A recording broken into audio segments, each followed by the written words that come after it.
በዛሬው ቪዲዮአችን ህጉን የጠበቀና ትክክለኛ የሆነ የይግባኝ መልስ አቀራረብን የምናይ ይሆናል ማለት ነው።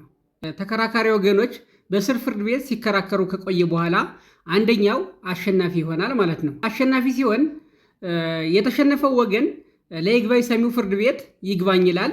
የይግባኝ ሰሚው ፍርድ ቤትም እንግዲህ የይግባኝ ባይን የቅሬታ ነጥቦች ካየ በኋላ በስር ፍርድ ቤት አሸናፊ ለሆነው ወይም ለፍርድ ባለመብቱ ለቀረበበት ይግባኝ መልስ እንዲያቀርብ ትዕዛዝ ይሰጣል ማለት ነው። ስለዚህ በዛሬ ቪዲዮአችን የምናየው እንግዲህ በስር ፍርድ ቤት አሸናፊ የሆነው ወገን ይግባኝ ሲባልበት ለዚህ ይግባኝ ለተባለበት መልስ የይግባኝ መልስ እንዴት እንደሚያቀርብ ትክክለኛ የሆነና ጠቃሚ የሆነ ነጥቦችን የምናይ ይሆናል ማለት ነው።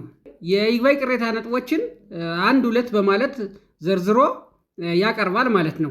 ይግባኝ ሰሚው ፍርድ ቤትም እነዚህን የይግባኝ ቅሬታ ነጥቦች ሙሉዎችን ላይቀበላቸው ይችላል። ነገር ግን መዝገቡን ከመረመረ በኋላ ጭብጥ ይዛል ማለት ነው።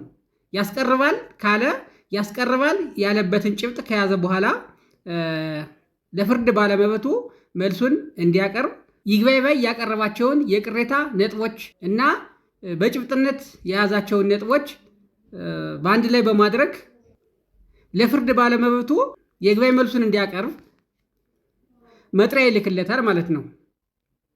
ስለዚህ የፍርድ ባለመብቱ የይግባኝ መልስን እንዴት ማቅረብ እንደሚችል የምናይ ይሆናል ማለት ነው። ጉዳዩ ግልጽ እንዲሆን አንድ ምሳሌ እናንሳ። በኑዛዜ የተገኘ የቤት ክርክርን እንመልከት። ለምሳሌ አንድ ኤ የተባለ ሰው ለተከሳሽ በኑዛዜ የመኖሪያ ቤት ሰጠው እንበል። ከሳሽም ደግሞ የዚህ ሰው የኤ የተባለው ሰው ወይም የኑዛዜ ሰጩ ልጅ ነው እንበልና የስር ከሳሽ ምን ሊል ይችላል? ኑዛዜ የለም ሊል ይችላል። በስር ፍርድ ቤት ሲከራከር አንደኛ ኑዛዜ የለም ሊል ይችላል። ሁለተኛ ኑዛዜው የሐሰት ነው ሊል ይችላል። ሶስተኛ ምን ሊል ይችላል?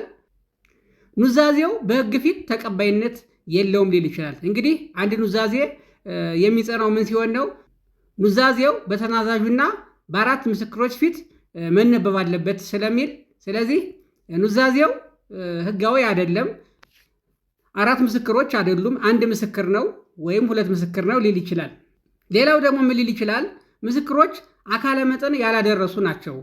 እንዲሁም ደግሞ ኑዛዜ በተደረገ ጊዜ ምስክሮቹ ኑዛዜው የተጻፈበትን ቋንቋ አያውቁትም ሊል ይችላል። እንግዲህ እነዚህ ሁሉ የይግባኝ ነጥቦች ሊሆኑ ይችላሉ።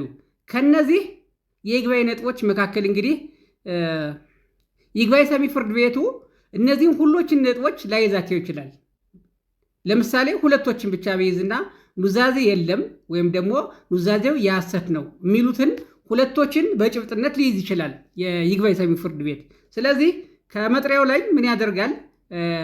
ለፍርድ ባለመብቱ መልሱን እንዲያቀርብ ሲጽፍለት ምን ሊያደርግ ይችላል?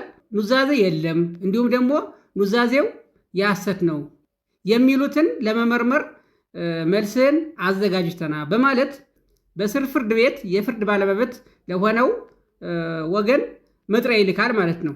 ስለዚህ በስር ፍርድ ቤት የፍርድ ባለመብት የሆነው ሰው እንዴት ነው መልሱን ማቅረብ ያለበት የሚለውን ስናይ አንደኛ ማተኮር ያለበት ምንድን ነው? ፍርድ ቤቱ ጭብጥ የያዘውን ነው ማለት ነው። እንግዲህ ፍርድ ቤቱ ኑዛዜ የለም የሚለውን ለመመርመር እንዲሁም ደግሞ ኑዛዜው የሐሰት ነው የሚለውን ለመመርመር ተቀጥሯል ካለ፣ ስለዚህ የፍርድ ባለመብቱ መልሱን ምን ማድረግ አለበት? የይግባኝ መብቱን የስር ፍርድ ቤት ውሳኔን ደግፎ የስር ፍርድ ቤቱ የሰጠውን ውሳኔ የሚደግፍለትን ይግባኝ ባዩ ኑዛዜ የለም ቢልም እንኳን ኑዛዜ መኖሩን የሚያረጋግጥ ማስረጃዎችን ማቅረብ አለበት ማለት ነው። ስለዚህ ትኩረት ማድረግ ያለበት አንደኛ ምንድን ነው? የይግባኝ ሰሚው ፍርድ ቤት በጭብጥነት የያዛቸውን ጉዳይ ማለት ነው። ስለዚህ የስር ፍርድ ቤት ኑዛዜ አለ በማለት ወስኖ ከሆነ ኑዛዜ አለ የተባለበትን ጉዳይ አጠንክሮ መከራከር አለበት ማለት ነው። ኑዛዜ መኖሩ የሚያስረዱ ማስረጃዎችንም እንዲሁ ማያያዝ አለበት ማለት ነው። ሌሎች ማስረጃዎች ላያስፈልጉ ይችላሉ። ጭብጥ የተያዘበትን የሚያስረዱ ማስረጃዎችን